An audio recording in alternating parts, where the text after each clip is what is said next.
Food and Wine Festival in Disneyland is the perfect time for foodies. But Mike and I are not here just for the food. We're actually here today to do a wine tasting seminar. We are going to show you the whole experience and help you make a decision on whether or not this is something that you might want to do for upcoming Disneyland Food and Wine Festival. Let's go. The wine tasting seminar is held at the Sonoma Terrace in Disney California Adventure. Last year was the first year we attended a seminar like this one, but it was pouring, so they had moved us inside of the Cathay Circle restaurant. Today, the weather is much better, so we are just standing here waiting to be checked in. It's about a 40-minute long presentation at about $25 per piece. Last year, we had a sampling of 4 different wines, so definitely looking forward to what this year's seminar has to offer. So yeah, the tasting starts around 4 o'clock, and you can pretty much check in about 30 minutes ahead of time, and they will give you a lovely little wristband. Mike is already in line, ready to be seated. So we're gonna go ahead and join him.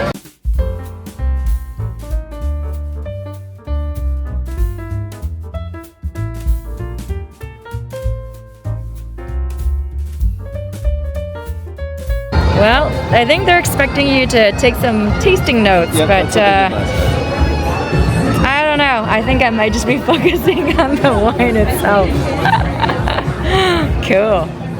Okay, let's see. We got a Chardonnay, got a Rosé, and what is this? Ooh, this looks like a fancy bottle of wine.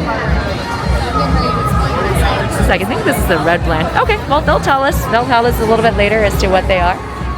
Welcome, welcome. My name is Raylene. I'll be your hostess for just a hot little minute. And I'm so honored to be here. This is our 2024 Disney California Adventure Food and Wine Festival. Woo! I didn't even stretch out for that. Wow. It's probably a bad call right there. So impressive. But oh my gosh, we are having such a good time. Are you enjoying yourselves? It's beautiful, right? Well, are you ready to get down to business?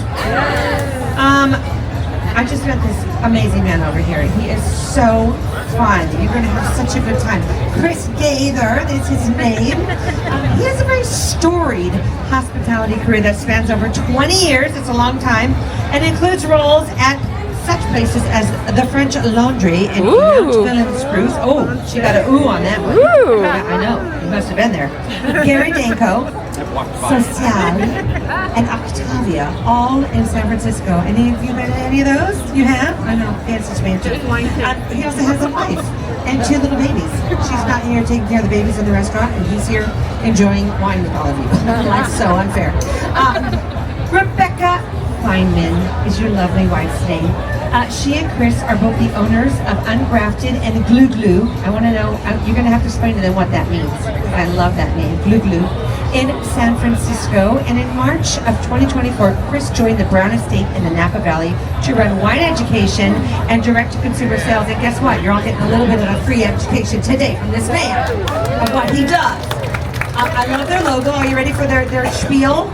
You're all hidden over there. Are you okay? Okay, as long as you can see what's going on. I love their logo. It is wine should not be stressful. Look, turn around.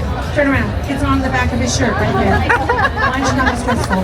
He and both of his wife are both Master Sommeliers. I know, little hair flip there. And enough about this. Let's get down to business. Are you ready to welcome him? Yeah. Put your hands together and give a nice big California Adventure Food and Wine Festival to Chris Gaither. Can everybody hear me? Yeah. You know how people get introduced and they walk in and they seem like they're out of breath? I just took 2 steps. It's great to be here. Thank you so much, Raylene. Oh my goodness, I have a crowd of people here ready to drink wine and have so much fun. I am so excited. Thank you all for being here. It is an honor to represent these amazing wines. It is also fantastic to be back at Disneyland. The best thing to do when you're tasting wine is to compare what you're smelling and tasting to things that you remember from your own experiences in life. For example, give you a quick example. This wine, number 1, it reminds me of yellow apples and pears that I get from the farmer's market. It smells great. It's almost like I'm biting into a fresh one. Boom, smack dab. You know that? You know what I mean? Like you see a commercial of somebody biting into fruit and it looks like so good. That's what I'm thinking about when I smell this, okay? And then when I taste it, delicious. It goes down very, very easy. All right? It's smooth, it's soft, but it's also refreshing too, right? Perfect. So think about those things, okay? All right? So you have full dispensation to taste all of these wines. Just think about what they smell like and taste like, and I'll come back to them in just a moment. But first things first, now I'm going to go into the story. All right. So I met my wife here at Disneyland back in 2012. We were both sitting for our advanced sommelier exam for the Court of Master Sommeliers. And I met her on the very, very last day at ESPN Zone, which is not there anymore. It's not there. Exactly. I know. It's so sad. But I met her on the last day of the exam. We were waiting for results, and it was such an amazing experience. So I have so many dear feelings for Disneyland. Just wanted to put that out there, okay? And we have two beautiful daughters, 7-year-old, 2-year-old. Okay, enough there. All right, so we are here tasting wines from Brown Estate.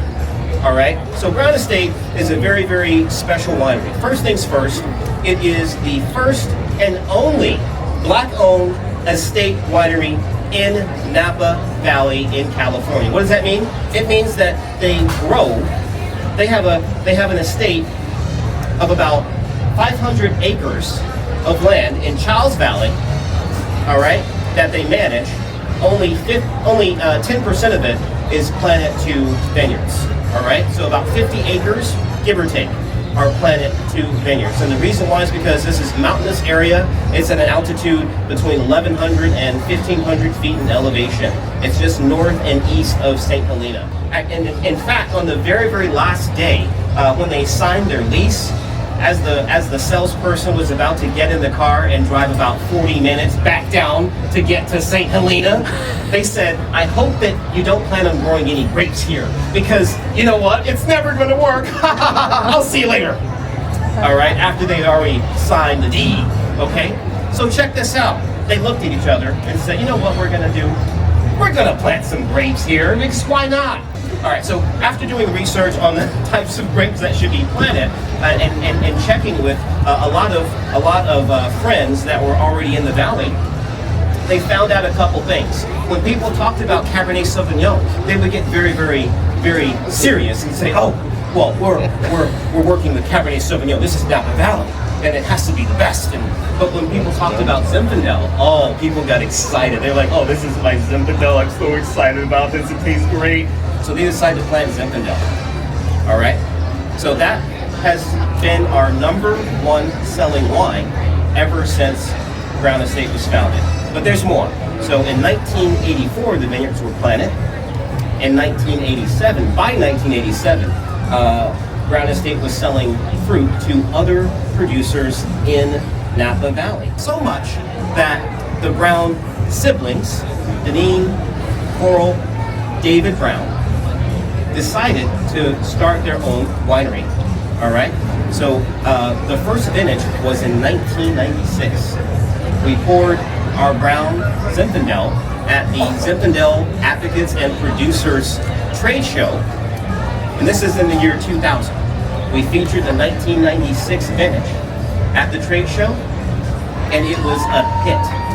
And that set the stage for Brown Estate Zinfandel to be extremely popular. Also, around that same time, there was a very, very favorable review in Wine Spectator that gave us a lot of really, really nice press. And so tragedy strikes just a little bit later, because we get this great momentum and we're selling great wine. People love it. And then in 2001, there was a warehouse fire. And in that warehouse was our 1997 and 1998 vintages of the Brown Estate Zinfandel. So we lost all of that inventory, and we couldn't sell wine for over a year. And that put us on an early release schedule for our Zinfandel bottlings. So come back in 2002, we were very lucky, very blessed, because most of the people that were working with our wines saved space on their list to be able to sell our wines, because they love the wines. So our rosé, if you've gotten to the rosé, this is a fantastic style of rosé that you should be drinking any time of the year. I mean, right now especially. So this is 75% Zinfandel, and then it has 20% Muscat Blanc, and then it has 5% Viognier. The red that we have from House of Brown This is, you'll notice that this looks like it's a lighter color because it is. This is an anytime red. You can even put this in the refrigerator and chill it down. It can be a chilled red. I know some of you are saying, what? This is what all the cool kids are doing. You didn't know about that? You can put your red wine in the refrigerator. I'm here to tell you that, okay? I'm signing off on that. You can do that. Your last wine, this is separate from the House of Brown line. Chaos Theory. Chaos Theory was first produced in 2004. That was our first vintage, and this came to be out of David Brown, winemaker for Brown Estate Line. It came to be from David's experiences with Mother Nature after over 10 vintages, kind of in the bank. He thought about making wine in Napa Valley and how difficult it was, and how we have to rely on Mother Nature, and how Mother Nature is very, very, very unpredictable, right? So out of chaos can come order, but sometimes you just have to roll with it. And that's why this is named Chaos Theory, all right? So this is intended as a blend of Zinfandel as well as other kind of, if you will, Bordeaux grapes. So when I say Bordeaux grapes, I'm talking about Cabernet Sauvignon or Cabernet Franc or anything else that we want to put into it, okay? So this is a really, really fun blend that kind of exhibits the personality of Brown Estate and what we do. So this specific vintage, the 2021, is what you're tasting today. What else we got, guys? Did you have fun? Are you enjoying this? Excellent, excellent. I am so happy to be here. I just want to let you know that, I was thinking so hard about my time here today, and I was so excited about this. And you know what?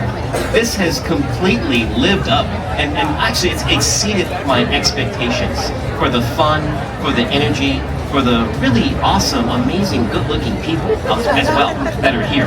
So thank you for being here. Thank you for letting me present some fantastic wines to you. And I'm hoping to see you soon, either at Brown Downtown, where our tasting room is located in Napa Valley.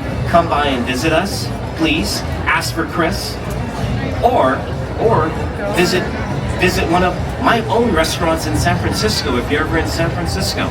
But I'd love to see you all again, and I hope you enjoy yourselves while you're here at the park today, because this is awesome. Well, they finally figured it out, because traditionally the food and wine sip and savor pass always had those little tabs.